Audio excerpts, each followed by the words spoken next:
welcome. Nice to see you. We're getting into the 9th chapter. I don't know if we're deep in the 9th chapter yet, but we're getting there.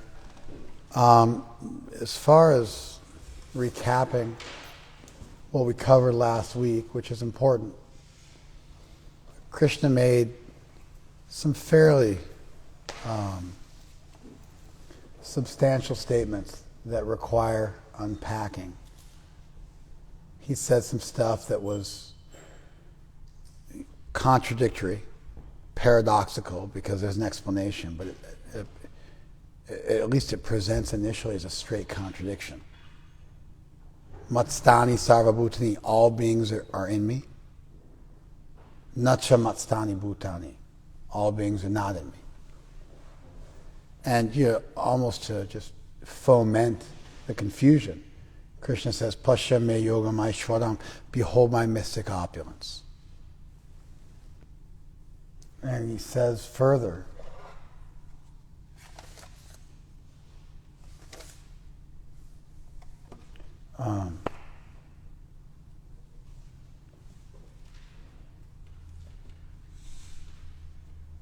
Bhuta Britna cha Bhuta sta, I maintain all beings,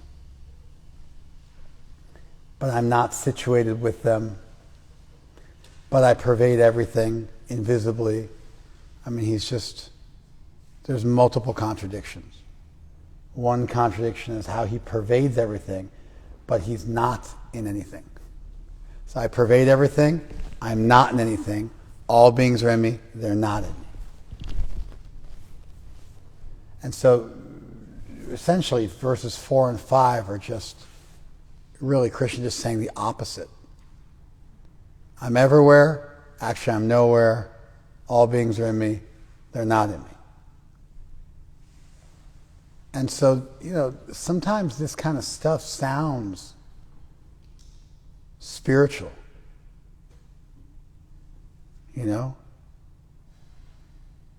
When you stop searching, then you will have found what it is you search for.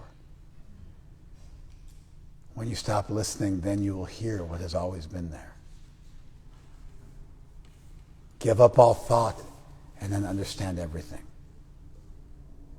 Stop looking and you will find. People say this kind of stuff all the time. If you post it on Instagram with a nice, kind of like framed nicely, it's extremely popular. A lot of it is just nonsensical. They did some students at the university in Canada did an experiment where they took a lexicon of 2,000 spiritual words, like light and joy and bliss and happiness and truth and magic, and they put together a glossary of terms, and then they did a random number generator, a random word generator. And they just mix the terms up into 3 and 4.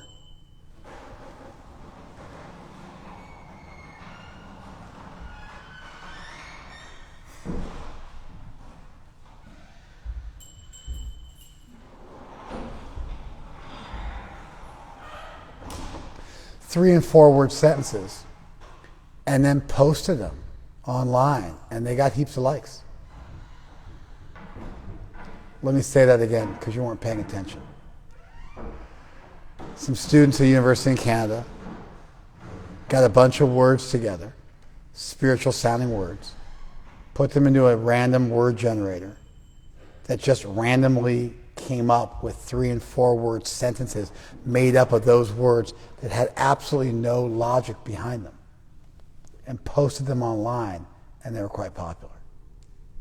It sounded a lot like Deepak Chopra. I read through examples of the posts that were quite popular, and a lot of them sounded like Deepak Chopra. So people oftentimes say either purposefully or accidentally confusing things, and it works for a lot of people.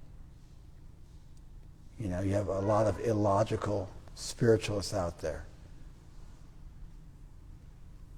It's like people are like, I'm not into organized religion. I'm always like, are you into disorganized religion? Like if people can really not get their stuff together, is that like, you're into that? You're into like, they don't bathe regularly and they like fight incessantly and they can't manage to like hang out together at all and they're just always at odds and loggerheads. You're into that kind of spiritual group? Like a bunch of 2-year-olds who can't play together? And so there is people like this sort of word salad spirituality. And I think one of the reasons is you can kind of read into it whatever you want. They've done these experiments too. It's called the Barnum effect, where if you say sufficiently generic stuff, people will think you're talking to them and they'll fill in the blanks for you. And so they've said to people, let me tell you about your chart, and they've read them stuff. The Barnum effect, and they read them stuff, and then so people are like, oh yeah, that's my chart, but they just read a random chart. They just swap them out. I saw one where a mentalist, smart guys who manipulate people, they had people give them a sacred object from their childhood, and they held it, and then they wrote about them. And these were people from like 24 different countries, 50 people. And then they wrote about them. They held it, and they wrote about it. And then they gave it to the person, their chart to read. And people were crying. 85, 90, 95% accuracy. They knew stuff about me that no one else could have known. And then the big moment, the big reveal was the guy had given the same chart to everybody. It was just a generic chart.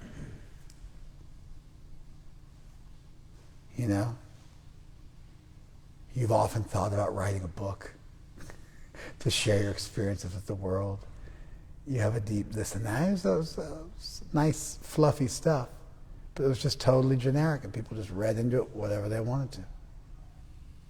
That's why the Glenn Frey, the songwriter for the Eagles, a very popular rock band, he said he never explains song lyrics to people because he wants people to just make the song whatever they want it to be. He doesn't tell people what they're thinking of, what he thinks of. That song by Phil Collins, I Can Feel It Coming in the Air tonight? He one time said, people think they know what the song's about? He goes, they're all lying, because I don't even know what the song's about.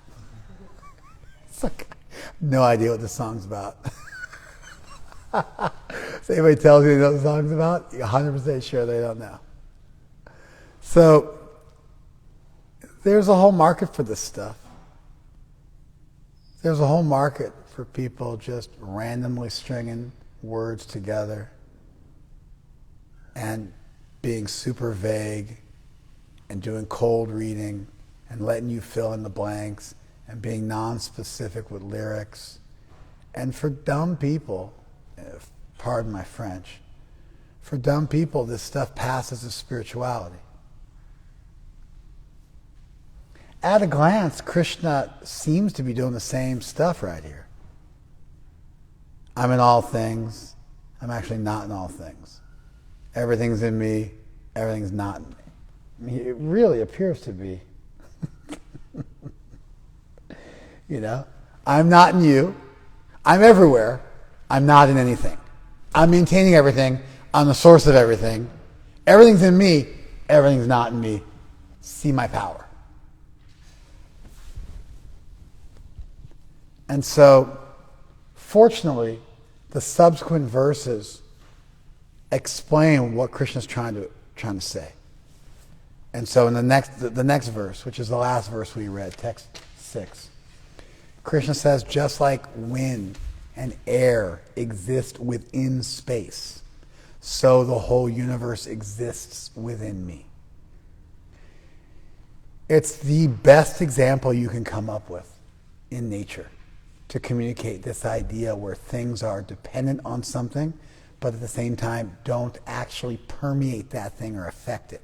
Because, you can have a vacuum in space where there's nothing. I mean, like if you go out in space, I don't know how much you guys know about space, but anyway, like with the sun, doesn't directly heat things. Like space doesn't get hot, but there's atoms in space, and the sun heats those atoms. You follow? So, space away from, and it gets very diffused in space. There's like one atom, for every couple of cubic meters. So it gets down to something like negative 432 degrees or something like that. It's just below absolute zero. And it never gets to absolute zero because there's always, at least as diffuse as they are, there's always some particulates in space that then get heated up and they hold some heat. Does that make sense? So what makes you burn up in space is the molecules that make up your body. They're what gets heated up by the sun, not the actual space. Does that make sense? Okay, so space is this pass-through entity that nothing affects. But at the same time, as an accommodating principle, everything which exists is dependent on it.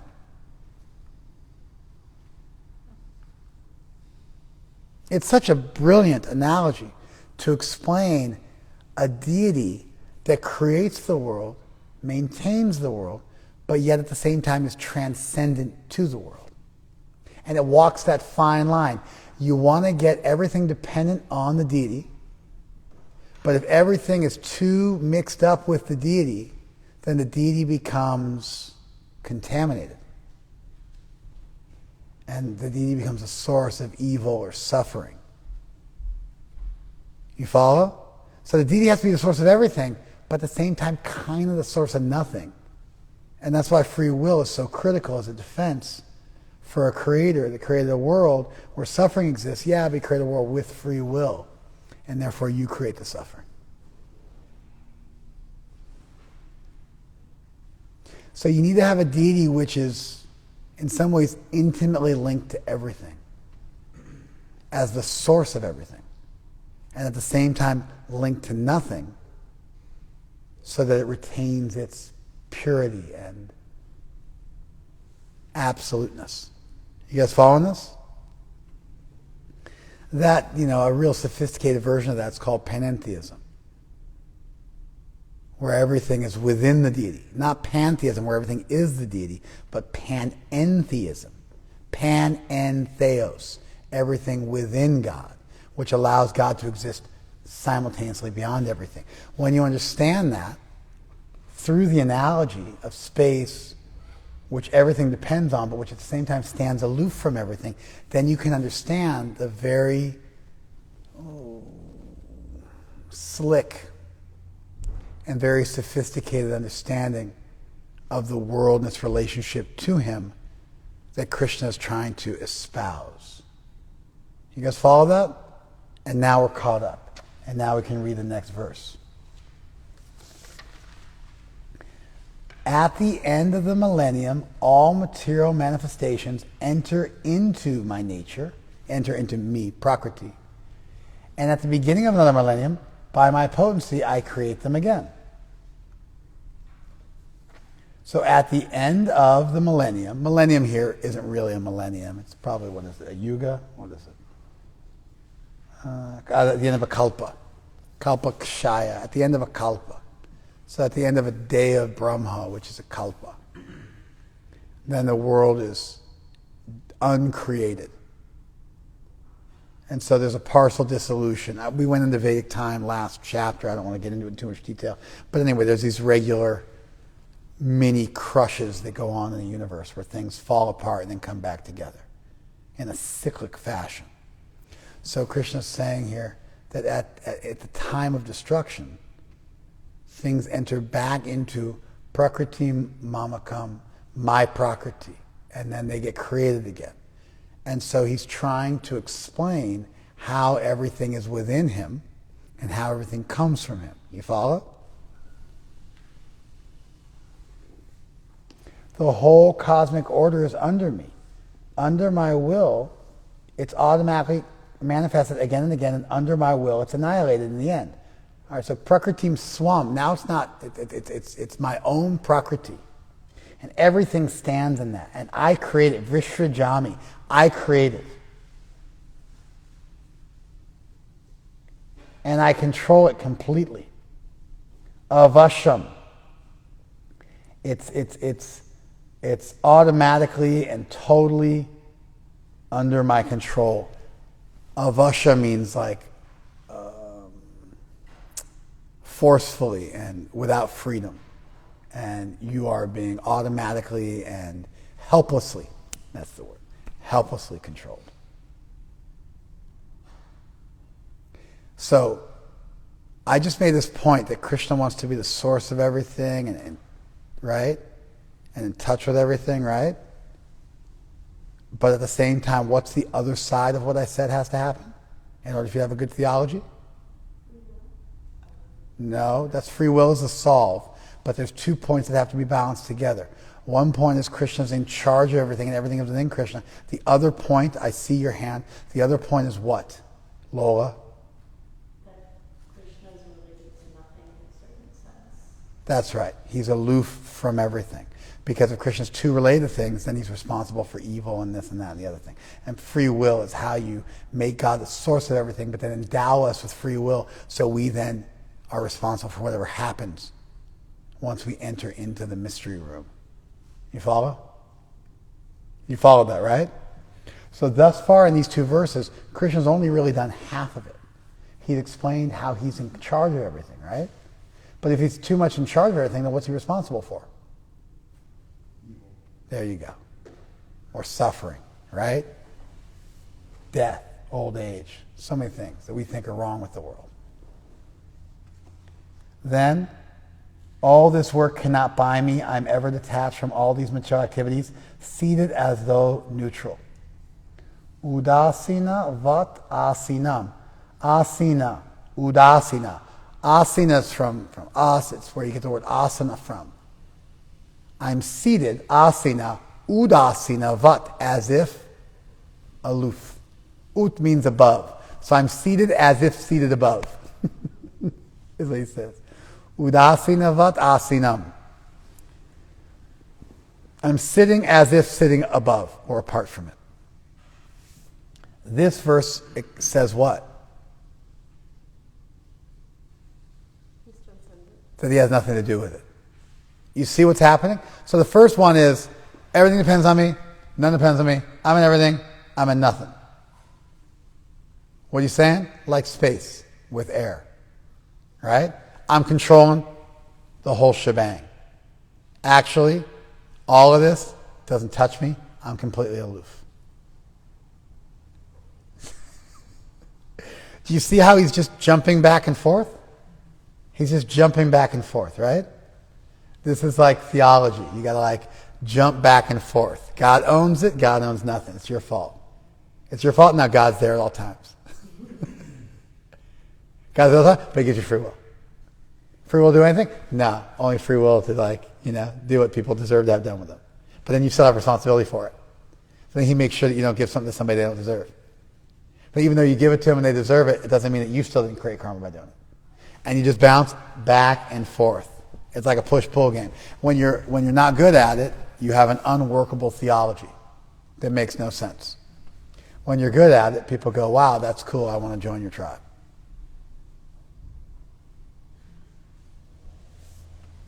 You guys following this?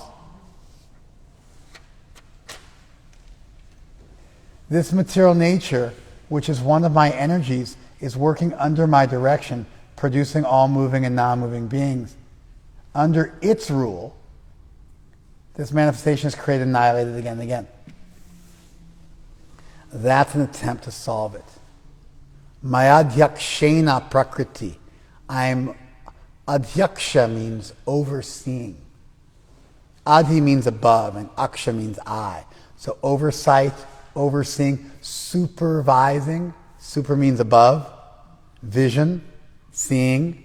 Overseeing, supervising, oversight committee.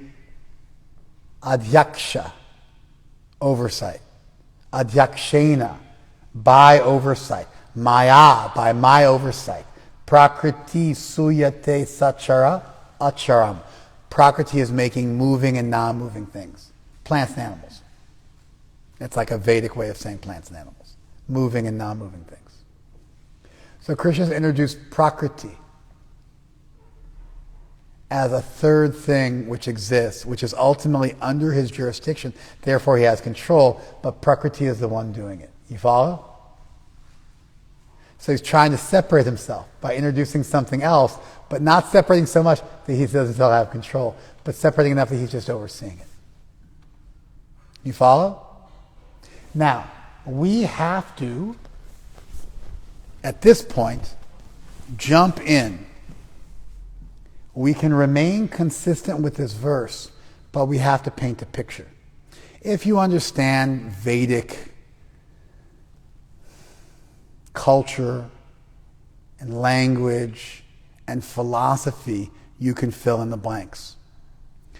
But to someone who's not steeped in Indic philosophy and Indic culture and Indic language, then this doesn't quite do it.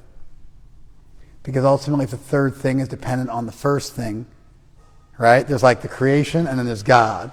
God's not responsible for the creation. Why? Because this other thing is responsible. But isn't that other thing also dependent on God? Yes, I think it all comes back to God. You follow? It's like, oh, the devil made me do it. Who created the devil? Oh, God created the devil. Oh, well, then it's God's fault. So even by introducing a third thing, if the third thing gets boiled down to being dependent on the first thing, you're still back to the first thing. You follow? And so this makes sense to me, but I've got all the other stuff, and I can just sort of read this and make sense out of it. Like, there's a boxing, Floyd Mayweather is one of the greatest boxers, if not the greatest boxer in the history of boxing. And he's a lightweight. He competed in multiple weight classes, but he's a lighter boxer. Generally, like the greatest boxers ever are heavyweights, just because they are the toughest boxers, and they win because even if they're not as good as the other boxers who are lighter, they can just punch the other guy in the face and knock him out. You follow? So usually the heavyweight boxers they get the most play. But anyway, Floyd Mayweather has made the most money of anybody. He's the most popular boxer of all time. He's made the most money. He's made billions of dollars boxing. It's ridiculous. Makes $100 million per fight. It's unbelievable. And he's still fighting and making $100 million into his 40s. It's ridiculous. So, Floyd Mayweather, his father's his trainer. His father's his trainer. So Floyd Mayweather Sr., Floyd Mayweather Jr. Floyd Mayweather Sr. is a character. Classic guy. He's done time. He's like from the ghetto. He's like a legitimate, he's like a character, man. He's like one of these classic old black boxing coaches. It's just like you sit and watch him talk and move all day long, and like it's like fascinating. I mean, he's just so skilled at his craft, and other than being so skilled at his craft, he's like a little bit of like a, what I want to say, like a low class materialist, you know. But then when you watch him doing his thing that he's good at, it's just like, it's a thing of beauty. So anyway, Floyd Mayweather's boxing, and he's in the ring, and his dad's talking to him. And it's just a wild relationship, because Floyd Mayweather's a billionaire, and his dad is like, was in jail, you know. But his dad, like super rich too. But his dad talks to him like, you know, like he's talking to his punk kid. It's like, hey, get a bop, bop, and then you get a bing. He literally said that. And he's like moving, he's this and that. And Floyd Mayweather's just kind of sitting there like drinking his water, just doing nothing. He goes, hey boy, you hear me? I'm talking to you. And Floyd goes, yeah. He goes, what'd I say? So they're in a ring, in the middle of a fight, for like $100 million. And his dad is chewing him out for not listening to him. And in the 1 minute they have in between the 3-minute rounds, he's yelling at his son for not listening to him and not respecting him. And he said, well, what'd I say? What I do to you guys all the time. What'd I say? And Floyd goes, you're telling me I got to hit him with a bop, I got to hit him with another bop, and after I hit him with a bop, I got to hit him with the bing. And his dad goes, all right. And he made it clear, like he understood what he was saying. You follow? Nobody else could understand what they were saying. But they had this shorthand where they could speak in that kind of language and understand what they're talking about. You get this in any thing that people do. They develop a shorthand to explain stuff. And when they're talking to other people who are in that field, they can talk in a shorthand that outsiders can't get, but the insiders can get it. You follow?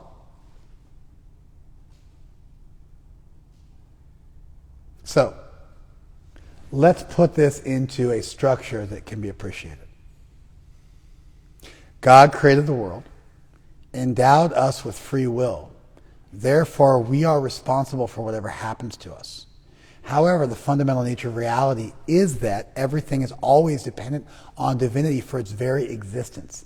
Therefore, there's no real sense in which we're truly free. But we're free enough to want and feel and desire. But then we're dependent on God for making those things happen. So God creates a system of karma where you desire something and then you get to go and get it, but then you get the reaction for getting it. And that karma is actually God being kind to you. Because in a world without you getting a reaction for what you do, you would never learn anything. Because there'd be no repercussions. So an all good God, although giving you free will, couldn't give you free will with no repercussions whatsoever for two reasons. Number one, it would be unfair to you. Because there'd be no possibility of you learning anything. And simultaneously, it wouldn't be fair to everybody else. Because you would be able to visit carnage upon people they didn't deserve. So Krishna has to maintain control of the world. He does so through the law of karma, so that whatever happens to you, you ultimately deserve. So the person who did it to you, let's say somebody rapes you, ultimately you had that coming. Because the person, I pick something really bad like that, because if I want my philosophy to work, it has to be able to explain everything that happens. So I got to pick something ugly and be able to explain it. Otherwise, I'm just waiting for somebody to pick something ugly, and then my philosophy falls apart. So it might seem like I have some sort of macabre thing going on where I want to just like pick weird, horrendous things, but it's just what you have to do if you want to make your philosophy work and account for what's happening in the world. So now you get raped.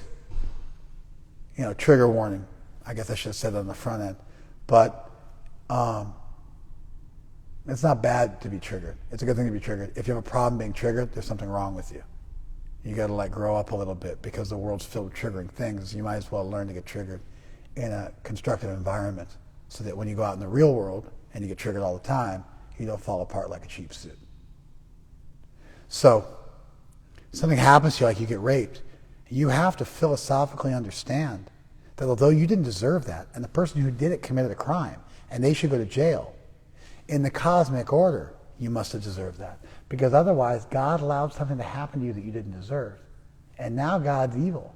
Because he allowed something to happen to you didn't deserve, but he didn't allow it to happen to somebody else.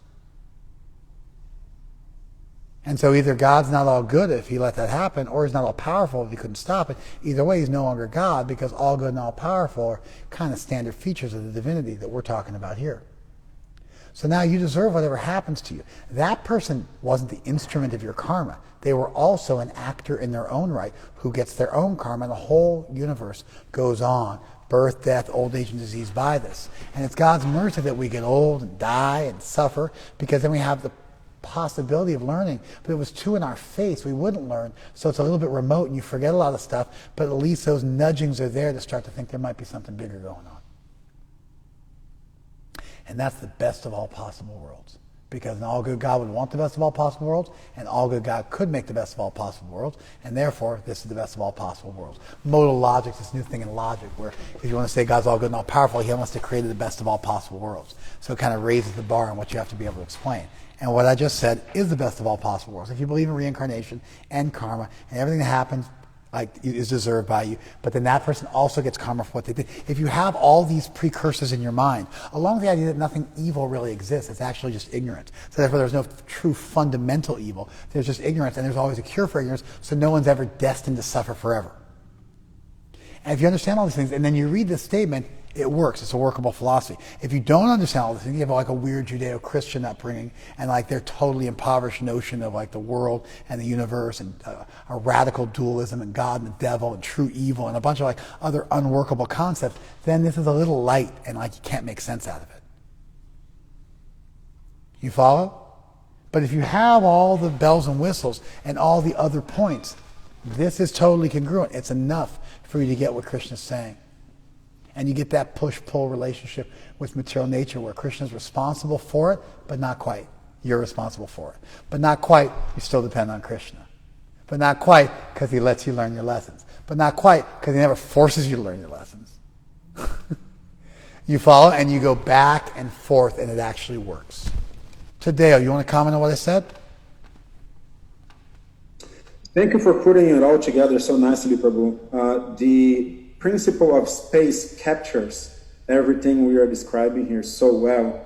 It's incredible how such a good example it is. And I especially liked your point also on karma being God's mercy, because it allows us to get the reactions of our actions, and in that way we can learn. So I appreciated all of that. Thank you. Thank you, Prabhu. What I want to do is I want to show you how sometimes when you're looking at a verse, you're going to have to unpack it and add bells and whistles for people who won't be able to do it on their own and troubleshoot it. And so the Gita does not teach what I just said. It assumes reincarnation. It doesn't put it all together like this. It assumes free will. There are verses that mention free will. There are verses that mention reincarnation. You follow?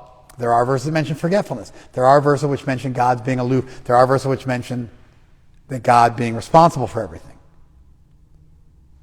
But you have to see all those verses and then add in all the weird Western concepts like evil and the problem of suffering and this and that.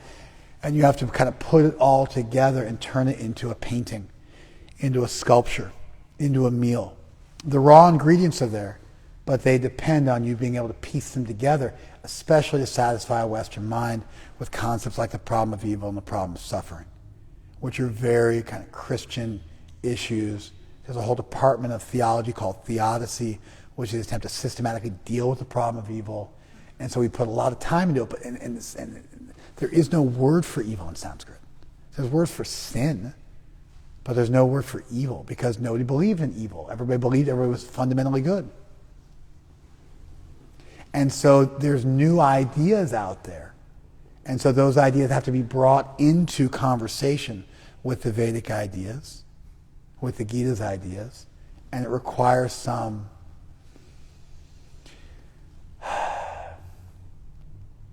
exegetics, where you draw out the meaning of the text and contextualize it and make it meaningful for people and make it usable by people. There's a branch of theology called exegetics, where you perform exegesis, where you draw out, like you extract.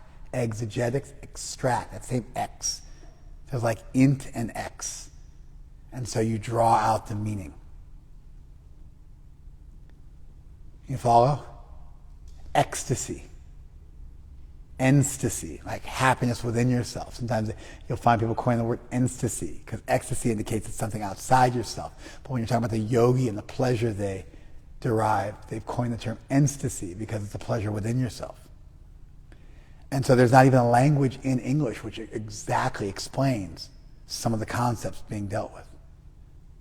So this verse doesn't say what I said, but the Gita as a whole does.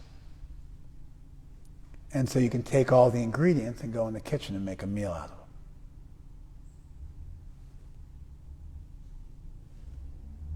And so I wanted to shine a spotlight on that today for you, so you would see this is done. You have to do this. It's part of the gig.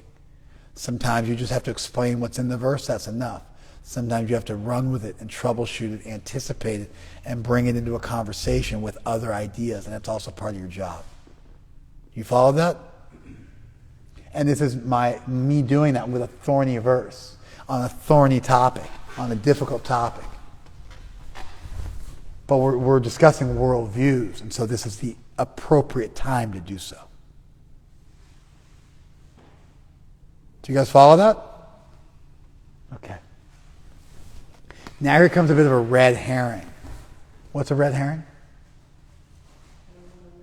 Red herring is something like this just doesn't fit. I don't know why they call it a red herring. Maybe there's no such thing as a red herring. Maybe there's no such like this. A herring is a type of fish. I don't know what they look like. I don't eat fish. And so, although if you look in Texas, you know, they had fish tanks in Texas, and they were so cold, the fish tanks just froze. It's like unbelievable. They just froze, you know, like the entire fish tank froze. Texas went through it. You guys are all like dressed up all warm with your big fancy coats on because it's 58 degrees here and we're all like about to die.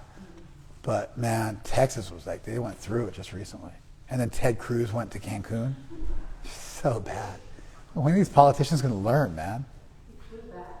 Yeah, of course he flew back because he didn't want to lose his senatorship. Such a mistake. And then, what's her name? Super sophisticated. AOC, what's her name again? I don't even know her actual name. Alexandria Ortega-Cortez? Or whatever. All right. Some Spanish-sounding name. Ocasio? Ocasio-Cortez. Alexandria Ocasio-Cortez, who's like a bartender and has 12 million followers on Twitter. She went and raised $2 million from her 12 million Democratic followers in 2 days and then flew down to Texas to deliver millions of dollars of supplies to needy Texans. Such a shrewd political move. You know what I mean? Just like, it's like the perfect counter to Ted Cruz, like what he did, what she did. It's such a bird. And then she's like, now's not the time for politics. Now's the time to help people. Like, just like a perfect politician, like milking it, for all it's worth, Anyway.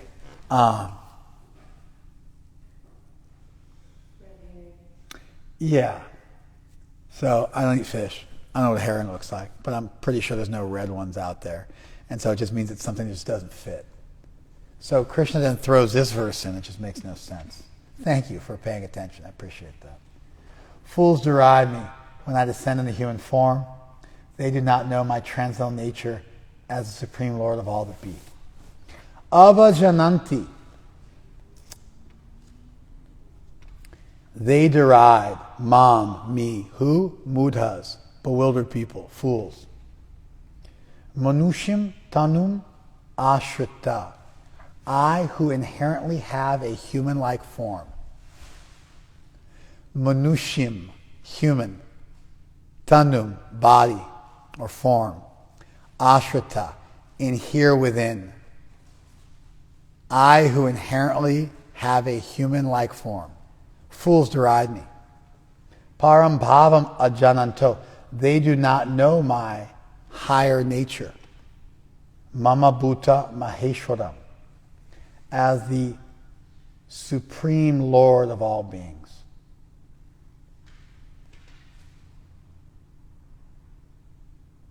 Wild, right? So this is a cool verse.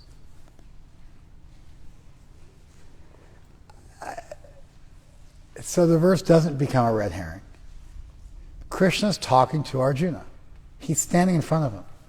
And he's saying, I run the whole show. I am overseeing material nature. Everything comes from me. I am the source of all things. I'm in everything and I'm transcendent. I maintain everything, but I'm aloof. I control everything, but I give you free will. Prakriti, which is normally like king of the show, material nature, is my Prakriti. Mama Prakriti. It's my Prakriti. Prakriti Swam. It's my own Prakriti. I own it all. Foolish people cannot wrap their heads around this reality that the supreme controller of all existence has a human-like form. And so they deride me.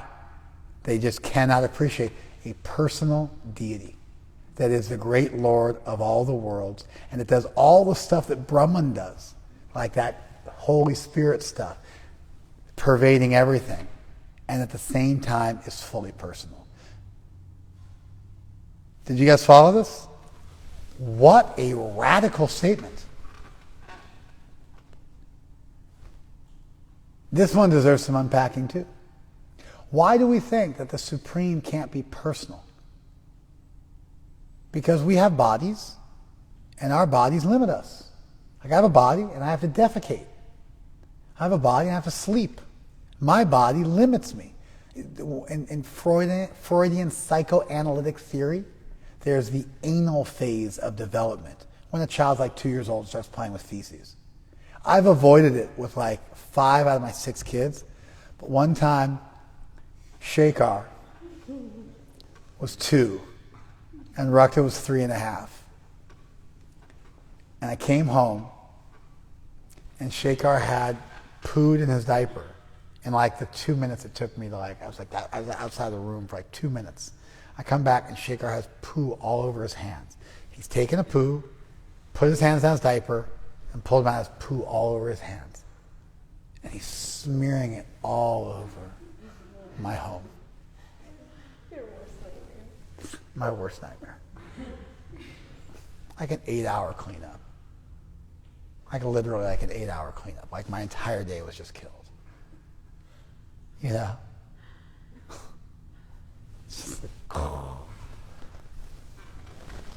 And Rakta, 3.5, maybe even just 3, understood and had this horrified look on his face watching his brother do this. Like he got it, that this is was no bueno. And so he was looking at it and he was freaked. I saw Rakta and he was losing his mind, super panicked about his brother doing this. And Shekhar was just oh my God. So the anal phase in a child's development, people think it means when your kid's playing with their poo. It's not. It's when children realize that they have limitations, that they're linked to this world, that although they might want to walk on the surface of the sun and grab the moon and eat it like a sweet ball, that they have to pass stool and sleep and eat. It's this basic existential coming to terms with the limitations of your existence in this world.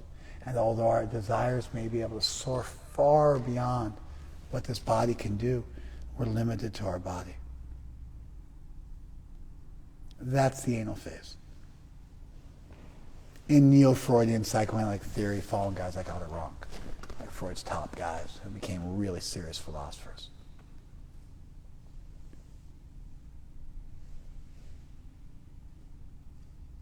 You didn't know this. You learned this from me, right?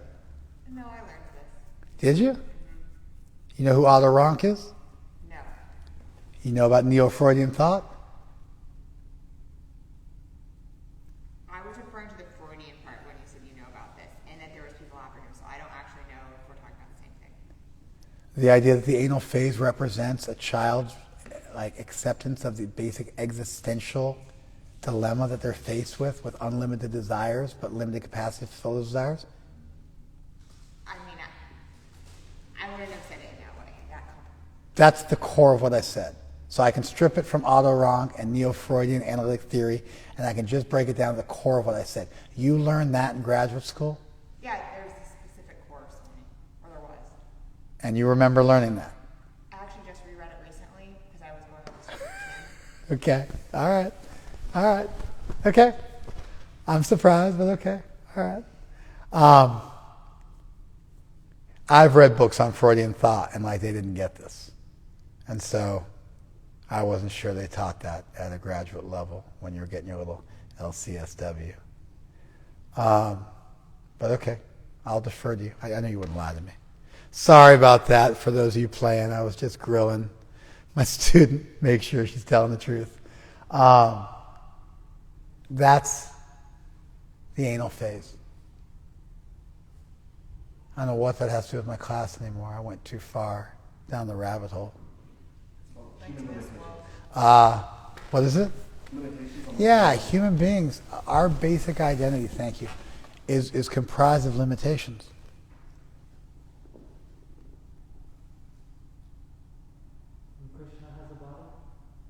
I know where I'm going, bro. Thank you, though. I'm not that bad. I'm not I don't have Alzheimer's or something like that.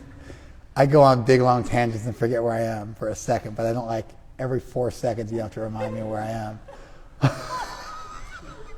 I was just pausing for dramatic effect. You ninny. Our basic experience of humanity is an experience of limitation from very, very early on in our childhood development. We have to contend with this. It makes perfect sense that we would assume, errantly, in error, that we would assume that any experience of humanity requires limitation. You follow? We would assume that to have a body means to be limited. However, what's the opposite of poor man? Rich woman. But not no man. The opposite of a material body would be a spiritual body. There is no reason why body needs to necessitate limitation. Why form needs to necessitate limitation. Your form necessitates limitation. And therefore, if you are a diehard anthropomorphist, you may assume that any form God had would be limited like yours. But that just makes you guilty of being uncreative and myopic and narcissistic in your philosophizing. There's no reason why God couldn't have a form and also be unlimited in that form. And that is the understanding of Krishna as presented in the Gita. A fully personal deity with a form that you can embrace, and that form is made out of soul. So it's not like you're a soul in a body like a person in a car. Imagine a form made out of spirit. You have all the benefits of a form, but none of the limitations of a form. You get to have your cake and eat it too. You get to have the best of both worlds. And so Krishna's saying, people can wrap their heads around Brahman, an impersonal absolute, because it sidelines the whole problem of dealing with your individuality and having to figure out how not to throw the baby out with the bathwater. I mean, if you're an individual and you were created by God, then God must be an individual for you to have that individuality. If the world is filled with variety and individuality, that individuality and variety must exist within the absolute, because if it didn't, the world would never have been created in the first place. You follow? We like to think maybe of God as being like a disincarnate mind. But it's certainly like God being a ghost, like devoid of any physical attributes or any ability to accomplish anything, would be a neutered notion of God. In fact, if you say a form limits God, you know what limits God even more? Not having a form. God would have to have both form and no form. He'd have to have form and be transcendental. You'd have to figure out a way to actually do some theologizing. This is one of the major points that the Gita makes. And Krishna just says it here unapologetically. He's telling Arjuna, I know it's hard to grasp that I, as a personal deity, am the source of the entire cosmic manifestation. I get it. It's too hard to wrap your head around. And why would God have a human form? Why isn't God in the form of a pig or a cow or a dog or a blade of grass? Guess what? Our scriptures say God incarnates in all those forms as well. So you're kind of out of luck there, because we're sophisticated enough to have that in our core text. Okay, but why does he have why is a human form the topmost form? Because we're the topmost species.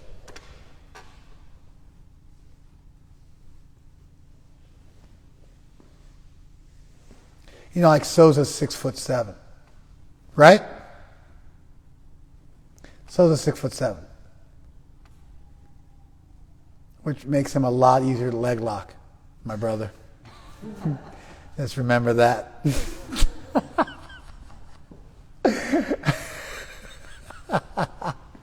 Those big skinny legs you got, they're real easy to rip off. So, Soza's 6'7". He plays basketball with my son. My son said it's like playing with a magician. He can do nothing. He's so dominant on the court. His height. I mean, what to speak of, he's actually skilled at playing basketball. He plays at a near pro level, or at least he did play at a near pro level, and now he plays at an absolute expert amateur level. He's getting older, But his it's like he's able to play with my son on the court. My son can do nothing. Souza can do anything to him.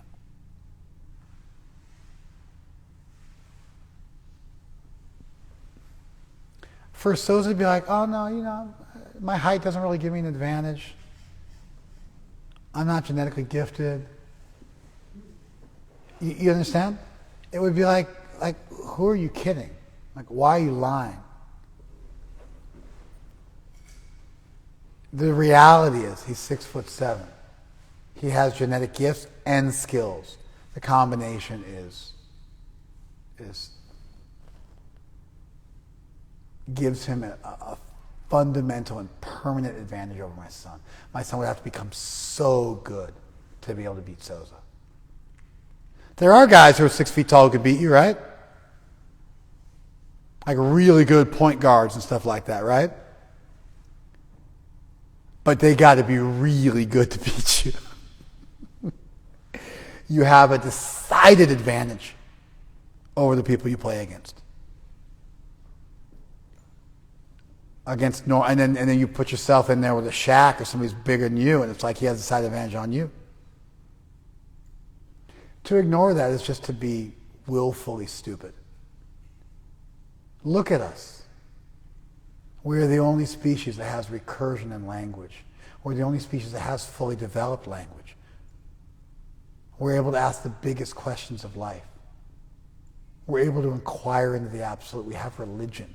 In places like Göbekli Tepe, it's like far back. It's like human society goes. We've been thinking about God and our place in the world and what it's all about. We're apex predators despite being incredibly weak. I mean, we're so weak. Like a 50-pound, 60-pound bobcat can kill you. Think about how weak you are. Like a 250-pound man can be killed by like a 60-pound bobcat, you know? It's like a joke. I mean, monkeys can beat you up.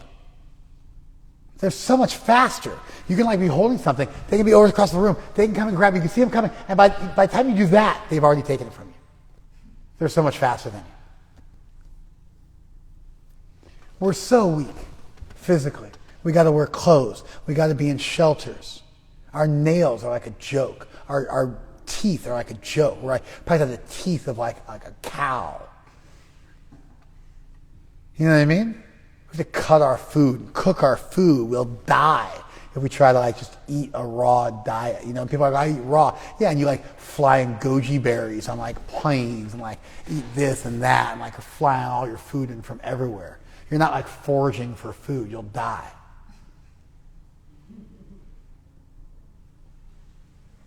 You know?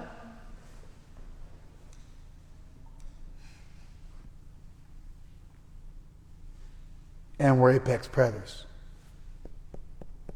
because we're brilliant.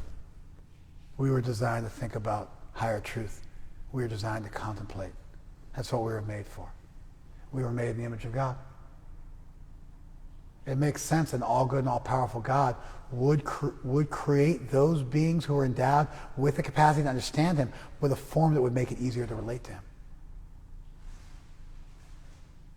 We need to imagine a human God just so we can fall in love with God. Pigs don't need to imagine a pig God because they can't fall in love with God because they can't think about higher, deeper topics like this. But any species would need to think about God in their own species terms because it's not possible to fall madly in love with a pig if you're a human. You got to think about something like yourself enough that you can really strive for an intimate love. So just pragmatically, we have to think of God in human-like terms. But an all-good, all-powerful God makes perfect sense that He would create us in His image enough that we would be able to jump that hump, bump that hump. So when we say, Krishna says, because I have a human-like form, people can't wrap their head around it. He actually means it. It's a difficult concept because we want to revolt against it. And through negative anthropomorphism, we don't think anything that's human-like must be bad. But it's as stupid as Souza trying to pretend his 6'7" frame doesn't give an advantage on the ball court. I watched a woman, like a white, blonde-haired, blue-eyed Hitler Youth woman, doing a TED talk. And she's like, hey, I won the genetic lottery. So what can I say? I'm a professional model. I make millions of dollars being a model. You see like my cheek to like chin to nose ratio. It's like, this is it. Like I got the winning combination. I didn't do anything. Doesn't make me special. But like, here it is. I have these genetic features, and that means I make millions of dollars a year because I look like this. You know? She was going to lecture on this. And I thought it was brilliant. She kind of just owned it. She like walked up and goes, yep, I won the lottery. Society has deemed that this is like the perfect combination. I see it. We are the perfect combination for understanding divinity. We got to own it. We might want to like reject the notion of we think it's myopic or something like that, but it makes perfect sense that Krishna in his highest manifestation would be human-like because we are divine-like, because we're meant for inquiring into divinity. Do you guys follow this? When I make this point, I made this point on Instagram. It's my least favorite, my least liked post in my history on Instagram is this post. I actually had Kumi make a blue and a yellow lotus to represent Radha and Krishna. And I wrote wrote nicely. I only had 2,200 characters. I didn't make this like deep thing. Like a one philosophy student loved it. But like nobody liked it. Because it's just too uncomfortable. It's too much. It's just like people can't wrap their heads around. It's like too much to fathom. You just want to just turn off and not think about it. And here Krishna is in the Gita saying the same thing. How about male and female? We find those things ubiquitous in nature as well. God would also have a female and male form, most likely. Look at this world. It would seem like those things come from divinity because they're everywhere. You follow? So even conceiving of God as male and female, as well as human, also works. It's like the best theology you could come up with a dispassionate, neutral look at the nature of this world and what things were meant for understanding divinity and what features are basic, which would indicate that those things are there in the absolute because they're basic to nature, and we find them in every sphere of nature. You guys following this?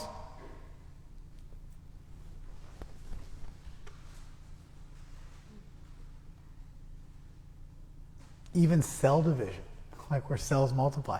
Krishna creates us. Like sparks unto a flame. Like photons under the sun, as the descriptions given in our scriptures. It's the nature of the absolute to increase, to relish love and exchange. So anyway, Krishna's making these points. Because Arjuna's mind has just been blown. Because he's looking at Krishna, and Krishna's telling him, I'm the source of everything. It's so gnarly, Krishna actually has to show him all the universe is coming from in a couple chapters. Arjuna's like, okay, I'm convinced, but show it to me. Show me. Show me the money. You know? The statement is so intense. Krishna has to show the universe is emanating from him, and every incarnation emanating from him, and the whole cosmic creation existing within him. Yashoda looks in Krishna's mouth and sees the whole universe, and sees herself looking in Krishna's mouth within the universe, and again, and faints, and thinks I've been out in the sun too long, because it interrupts her loving relationship with Krishna. But to start fathoming the possibility of a loving relationship, this stuff is incredibly healthy. To wrap your head around the magnitude, the power of God, get God out of trouble for evil, and then also wrap your head around the personality of God. And so this makes perfect sense. It's not a red herring. Krishna just got done downloading the heaviest thing ever. I am your father, Luke. To give a Star Wars metaphor. You know? He's just got done hitting with the heaviest thing. I'm the source of everything. I'm aloof, I'm attached, I'm here, I'm there, I'm everywhere, I'm nowhere. Full-blown panentheism. Thousands of years before Western philosophy even caught up with it and came up with a term for it. And started realizing the superiority of this conception of divinity as a branch of theology, as a denomination, as a flavor of theology, if you will. And then Krishna says, I know, people just cannot wrap their head around it. They can't understand.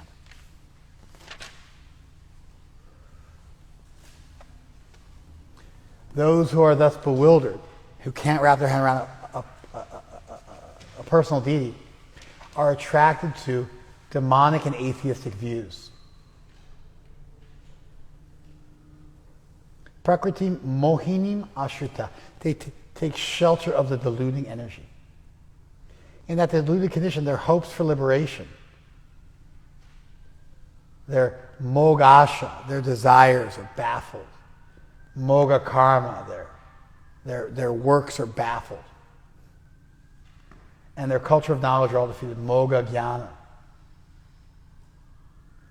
Moga comes from mu. It means bewildered, confused, befuddled, baffled.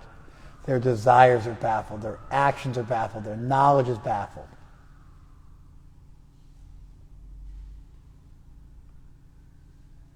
Their consciousness is bewildered. Vichestata. Rakshashim asurim prakriti mohinim ashrita. They take shelter of the bewildering energy and of the ideas of rakshashas and asuras.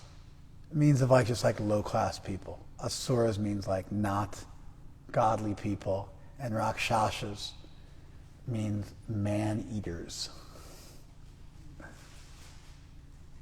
And so, people who can't wrap their head around the personal deity, they just can't approach divinity. They can't wrap their head around it. This, of course, would also seem to include impersonalists.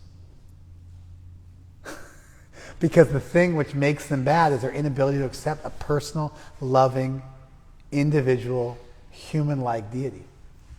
You follow? So it would seem that this would include impersonalists. And so they take shelter of delusion. Or you can take shelter of Mahatmanas tu mamparta daivim prakritim ashrita. You can take shelter of the divine energy. So if you can wrap your head around the idea that Krishna is the source of everything, you take shelter of the divine energy, and you're a Mahatma. You're a great soul. Bhajanti ananya manasa, and you worship me with an undeviated mind. Gyatva bhutadim avyayam, having known that I am the inexhaustible source of all beings. Those who are not deluded, the great souls, are under the protection of the divine nature. They're fully engaged in devotional service because they know me as the Supreme Personality of Godhead, original and inexhaustible. So this is interesting because Krishna is saying, you have to take shelter of me one way or the other. You either take shelter of me externally and you become bewildered, and you take shelter of Maya and karma, and you become baffled, and you're not able to solve this world. Or you take shelter of me as I actually am, as the Supreme Lord, and you worship me and you fall in love with me. How do you do so? Satatam kirtayanto mam, yatatascha dridhabrataha. You strive with great vows and you do kirtan about me. That's what he says. Namasyantascha mam bhaktya. And you offer your respects to me, your namaskar to me, your namaste to me, with devotion, bhaktya, nitya yukta upasya, and you're worshiping and connected with me and yoked to me eternally. And so this verse says that it tells you how you worship Krishna with undeviated mind, by doing kirtan. And so it's like turning away from divinity isn't really possible. You either turn towards the divorced, remote aspect of divinity as Maya, as karma, and you're not able to solve the Rubik's Cube. You just become enmeshed in this world because you can't wrap your head around the idea that there is a loving, personal deity filled with grace who can pick you up. Or you take shelter of Krishna's divine energy. And what does that look like? You chant Krishna's name. You offer your respects with bhakti because you've understood he's the source of everything, and you've worked out a theology, and you can fall in love with God because things like the problem of evil or what have you aren't difficult. We are now smack dab in the middle of a full-blown theology. It's like philosophy and theology, troubleshot, outlining the nature of existence, what possibilities are there, what you should do, what you shouldn't do, what happens if you do A versus B, troubleshooting the whole thing and making it work into a cohesive, cogent, fully fleshed out theology. That's where we are. halfway through the Gita. We got around the idea, like, who are you? What is this world? How to be detached? Where everything comes from. And now we're into like a full-blown falling in love with God. Okay, there we are. Thank you very much for joining us on IGTV.